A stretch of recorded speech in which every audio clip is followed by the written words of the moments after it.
সম্পূর্ণ নতুন ধরনের নতুন স্বাদের একটা রেসিপি বলতে পারেন। কী দিয়ে বানানো হয়েছে তো দেখে আপনারা পুরো অবাক হয়ে যাবেন। আর এভাবে বানিয়ে যাকে খাওয়াবেন তো প্রশংসা না করে থাকতেই পারবে না, মুখে দিলেই তো মিলিয়ে যাবে, খেতে হবে অমৃত সমান। আর একবার এভাবে বানিয়ে খেলে স্বাদ তো সারা জীবন মুখে লেগে থাকবে। নমস্কার বন্ধুরা, রূপার রন্ধনশালায় আপনাদের সকলকে অনেক অনেক স্বাগত জানাই। তো চলে এসেছি আজকে আবার একটা নতুন রেসিপি নিয়ে। তো আজকে আমি সিমাই দিয়ে সুন্দর একটা রেসিপি শেয়ার করব।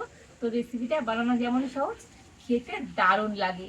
তো একবার এভাবে বানিয়ে না খেলে বুঝতেই পারবেন না তো এই নতুন নতুন রেসিপিটা কতটা টেস্টি হয়।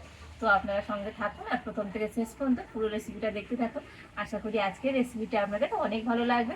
তবে চলুন দেরি না করে শুরু করে দিই আজকের রেসিপিটা।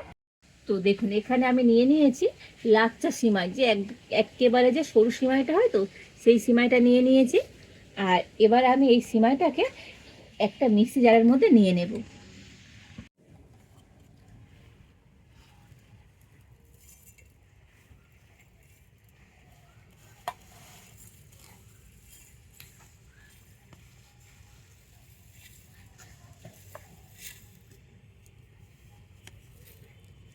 আর এই সিমাইটাকে মিক্সিতে একটু ভালো করে গুঁড়ো করে নিয়ে আসবো। তো দেখুন সিমাইটাকে আমি গুঁড়ো করে নিয়ে চলে এসেছি। তবে একেবারে মিহি গুঁড়ো করার দরকার নেই, একটু দানা দানা থাকবে। তো সুজি যেমন দানা দানা থাকে ঠিক সেইভাবে করে কিন্তু সিমাইটাকে গুঁড়ো করে নিতে হবে, একেবারে ফাইন পাউডার করার দরকার নেই। তো হাত দিলে বুঝতে পারবে হাতে একটুখানি এরকম সুজি দানার মতো লেগে যাবে। আর এবার আমি একটা বাটি নিয়ে নিয়েছি, আর এই বাটির মধ্যে নিয়ে নেব একটা ছোট বাটির মাপ করে হাফ বাটি টক দই।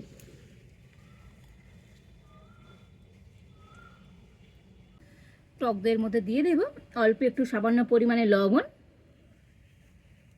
আর গুঁড়ো চিনি দিয়ে দিচ্ছি 2 চামচ। চাইলে আপনারা গোটা চিনিও দিতে পারেন। আর এবার একটা ব্লেন্ডার দিয়ে তো টক দইটা একটু ফেটিয়ে নেব।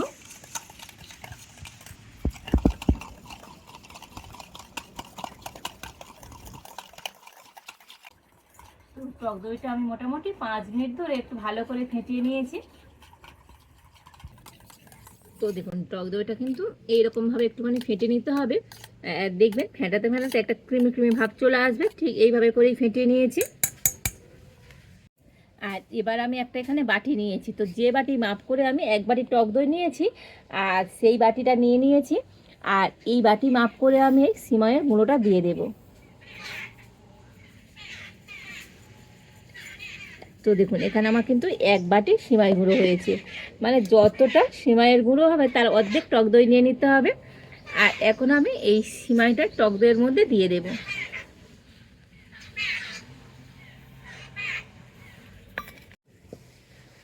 আর দিয়ে দেব অল্প একটু এলাচ গুঁড়ো।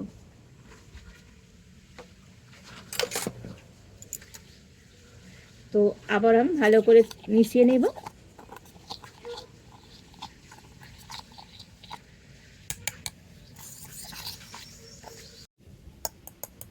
তো দেখুন মিশ্রণটা কিন্তু অনেকটাই মানে শুকনো হয়ে গিয়েছে, অনেকটাই টাইট আছে। আর এবার আমি এর মধ্যে দিয়ে দেব জল। আর এই দইয়ের বাটিটা ধুয়ে আমি এখানে ওই দইয়ের বাটি মেপে 1 বাটি জল দিয়ে দিচ্ছি। তো জল দিয়ে এটাকে কিন্তু ভালো করে মিশিয়ে নিতে হবে।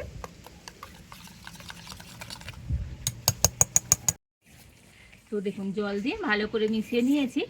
আর দেখেছেন তো মানে সিমাইটা কতটা জল শুষে নিয়েছে। তো প্রথমে খুব বেশি জল দেওয়ার দরকার নেই। তো এইভাবে করে এখন আমি কিছুক্ষণের জন্য ঢাকা দিয়ে রেখে দেবো, এতে করে সিমাইটা কিন্তু খুব ভালো মতো নরম হয়ে যাবে। আর এবারে আমি উনুনটা জেলে উনানে একটা কড়া বসিয়ে দিয়েছি, আর কড়াতে আমি দিয়ে দেবো দুধ। তো এখানে আমি 500 গরুর দুধ নিয়েছি, তো কড়াতে দিয়ে দিচ্ছি।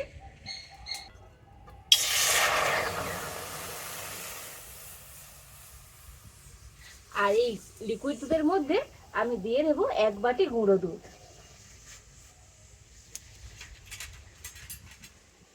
এতে করে দুধটা একটু তাড়াতাড়ি ঘন হয়ে যাবে। আর এই লিকুইড দুধের সাথে গুঁড়ো দুধ দিলে তো দুধের যে মালাইটা তৈরি করছে খেতে তো অনেক সুন্দর লাগবে। তো দেখুন লিকুইড দুধের সাথে গুঁড়ো দুধটা ভালো করে গুলে নিয়েছি। আর এবার আমি এই দুধের মধ্যে দিয়ে দেব গুঁড়ো চিনি। তো এখানে আমি এই চামচের 4 চামচ গুঁড়ো চিনি দিয়ে দিচ্ছি। চাইলে আপনারা গোটা চিনি দিতে পারেন।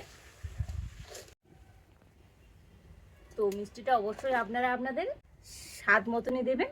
তো একটু হালকা মিষ্টির জন্য এখানে আমি 4 চামচ গুঁড়ো চিনি দিয়ে দিলাম। আর দুধটাকে এবার একটু ফুটিয়ে নেব, তবে ফুটিয়ে কিন্তু একেবারে খুব বেশি ঘন করা যাবে না, তবে একটু ফুটিয়ে নিতে হবে। তো দুধটাকে আমি 5 মিনিট একটু ভালো করে ফুটিয়ে নিয়েছি। তো আগের থেকে হালকা একটু ঘন হয়ে গিয়েছে, তবে কিন্তু একেবারে ফুটিয়ে খুব বেশি ঘন করা যাবে না। তো দেখুন দুধটা এইরকমভাবে একটু ঘন করে নিয়েছি। তো দেখেই বুঝতে পারছেন দুধটা কতটা ঘন বা পাতলা আছে, ঠিক এইভাবে করে নিতে হবে। আর এবার আমি এই দুধের মালাইটাকে নামিয়ে নেব।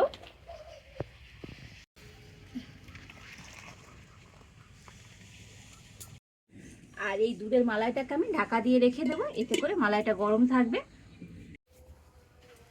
আর এবার আমি কড়াইতে দিয়ে দেবো সাদা তেল।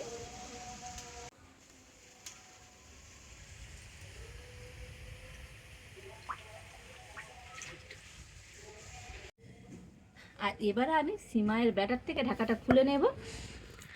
আর দেখুন আগের থেকে তো অনেকটাই সিমাইটা নরম হয়ে গিয়েছে, তো তেমন ফুলে গিয়েছে আর ব্যাটারটা টাইটও হয়ে গিয়েছে। ব্যাটারটাই কিন্তু ঠিক এইভাবে করে রেডি করে নিতে হবে। আর এবার আমি হাত দিয়ে একটুখানি মিশিয়ে নেব। তো দেখুন ব্যাটারটাকে ঠিক এইভাবে করে কিন্তু রেডি করে নিতে হবে। দেখেই বুঝতে পারছেন কতটা টাইট রয়েছে। তো দেখুন তো ব্যাটারটা কিন্তু একেবারে রেডি। আর এবার এদিকে তেলটা গরম হয়ে গিয়েছে, তবে তেল কিন্তু একেবারে খুব বেশি গরম করা যাবে না, তো মিডিয়াম থেকে আর একটু বেশি এইভাবে করে গরম করে নিতে হবে। আর এবার আমি এই গরম তেলের মধ্যে তো এই সিমাইয়ের বড়াগুলো ভেজে নেব। তো সিমাইয়ের বড়া ভাজার আগে মানে কড়াতে দেবার আগে হাতে একটুখানি জল নিয়ে নেবেন, এতে করে বড়াগুলো তো খুব সুন্দরভাবে হাত দিয়ে ছেড়ে যাবে। তো এইভাবে করে নিয়ে তেলের মধ্যে বড়াগুলো দিয়ে দেবো।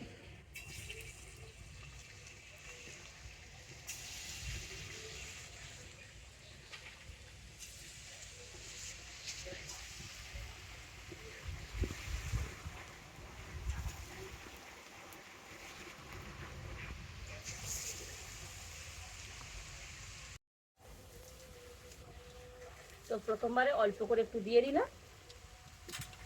আর এবার আমি বড়াগুলোকে উল্টে পাল্টে দেবো। আর তেলের মধ্যে দেখবেন বড়াগুলো সুন্দরভাবে মানে ভেসে উঠবে, আর কত সুন্দরভাবে বড়াগুলো ফুলে গিয়েছে। আর এই বড়াগুলো ভাজতে তো সময় একদমই লাগে না, খুবই তাড়াতাড়ি ভাজা হয়ে যায়। দেখুন বড়াগুলোকে একটু এরকম হালকা করে ভেজে নিয়েছি, তবে খুব মানে একেবারে লাল করে ভাজার দরকার নেই, একটু এরকম ভেজে নিলেই হবে। আর এবার আমি এই বড়াগুলো তেল থেকে তুলে নেব।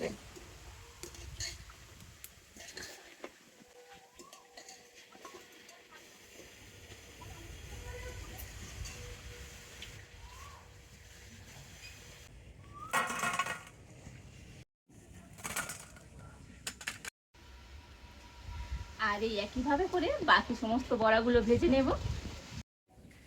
তো দেখুন এই সমস্ত বড়াগুলো ভেজে নিয়েছি। আর বড়াগুলো কতটা সুন্দর হয়েছে দেখুন।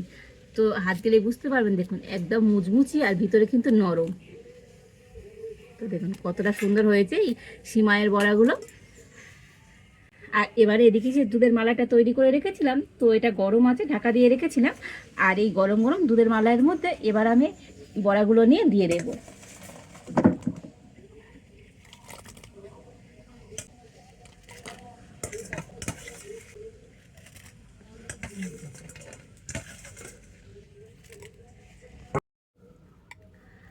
আর এই দুধের মালাইয়ের মধ্যে বড়াগুলোকে একটু ভিজিয়ে রেখে দেবো, তবে খুব বেশি ভেজাবার দরকার হবে না। তো মোটামুটি 2-3 মিনিট একটু ভিজিয়ে নিলেই হবে। আর 2-3 মিনিট এইভাবে মালাইয়ের মধ্যে ভেজানো থাকলে বড়াগুলো সুন্দরভাবে ফুলে যাবে, আর বড়ার মধ্যে মালাইটাও সুন্দরভাবে ঢুকে যাবে। তো এখন আমি এরকম করে মোটামুটি 3 মিনিট রেখে দেবো। তো 3 মিনিট আমি বড়াগুলো মালাইয়ের মধ্যে ভিজিয়ে রেখেছিলাম, আর এখন বড়াগুলো তো ভালো মতো নরম হয়ে গিয়েছে আর খুব সুন্দরভাবে ফুলেও গিয়েছে। তো দেখুন কত সুন্দরভাবে বড়াগুলো ফুলে গিয়েছে দেখুন। আর এবার আমি বড়াগুলো একটা হাঁড়িতে করে নিয়ে নেব।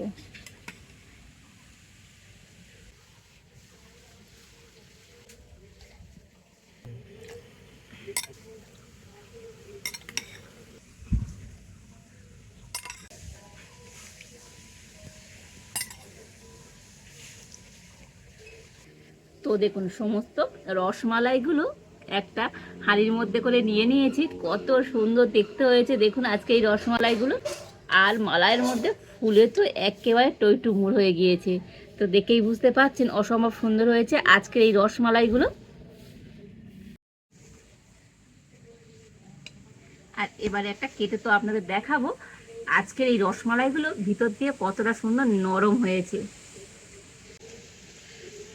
তো দেখুন একেবারে ভিতরে নরম তুলতুলে, দেখেই বুঝতে পারছেন ভিতর থেকে কতটা সুন্দর হয়েছে। তো দেখুন অসম্ভব সুন্দর। তো প্রত্যেকটা রসমালাই দেখুন কতটা মজার হয়েছে, মুখে দিলেই তো একেবারে মিলিয়ে যাবে। দেখেছেন তো রসমালাইগুলো অসম্ভব মজার হয়েছে। আর ভিতরে তো একেবারে কিন্তু মালাইয়ে ভরপুর। তো এগুলো আপনারা এইভাবে খেতে পারেন, গরম গরম কিংবা ফ্রিজে রেখেও খেতে পারেন, খেতে দারুণ হয়। তো আজকের আমার এই সিমাই দিয়ে নতুনত্ব রসমালাই রেসিপিটা আপনাদের কেমন লাগলো তো অবশ্যই কমেন্ট করে জানাবেন। ভালো লাগলে লাইক শেয়ার সাবস্ক্রাইব করবেন। আজ এই পর্যন্ত, আপনারা ভালো থাকুন, সুস্থ থাকুন, দেখা হচ্ছে নতুন কোনো একটা রেসিপি নিয়ে।